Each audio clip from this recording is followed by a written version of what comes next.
এরপরে আমাদের এখানে আরেকটা দল আছে, নাম তার মুনাফিক, নাম তার মুনাফিক। এই মাঝখানে দাঁড়ায়, একবার বছরের কাছে যায়, একবার নুরানিয়তের ওখানে যায়, ঘুরে আবার চলে আসে। এ কোথাও স্থির থাকতে পারে না। কেন? যে কোনো কারণে হোক, উস্তাদ খারাপ হইতে পারে, আকীদা খারাপ হইতে পারে, নিয়ত খারাপ হইতে পারে, সুবত খারাপ হইতে পারে। এ একবার লা ইলাহা হাউলা ওয়ালা ইলাহা হাউলা, আচ্ছা এর আমরা কি বলি? মুনাফিক।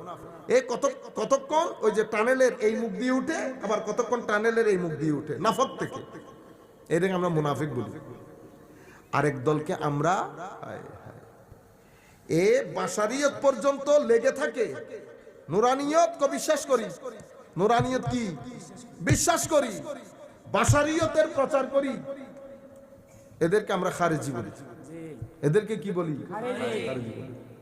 সুন্নিয়ত বাশারিয়তের বিশ্বাস করি, নুরানিয়তের প্রচার করি, এটাকে সুন্নি বলে, এটাকে সুন্নি বলে। মোট কথা হচ্ছে, আরো যদি সংক্ষিপ্ত আকারে বলি, সুন্নি সেই ব্যক্তি যেই ব্যক্তি আমার নবীর মিসলিয়ত, নবীর মিসলিয়ত মানে নবী আমাদের মতো মানুষ, নবী তার ফেরেশতা না। যখন বলবো আমাদের মতো, আবার মতের ভিতরে ঢুকে যায় না, মতের ভিতরে ঢুকে গেলে খারেজি, মতের ভিতরে ঢুকে গেলে খারেজি। কেন? কারণ আমার নবী বলতেছেন, যখন আমার আল্লাহ মিসলুকুম বলেছেন, মিসলুকুম কেন বলেছেন? তাওহীদ বাঁচানোর জন্য। কি বাঁচানোর জন্য? এটা আপনারা কতটুকু বুঝবেন আমি জানি না, আলেমরা বুঝবে ভালো করে।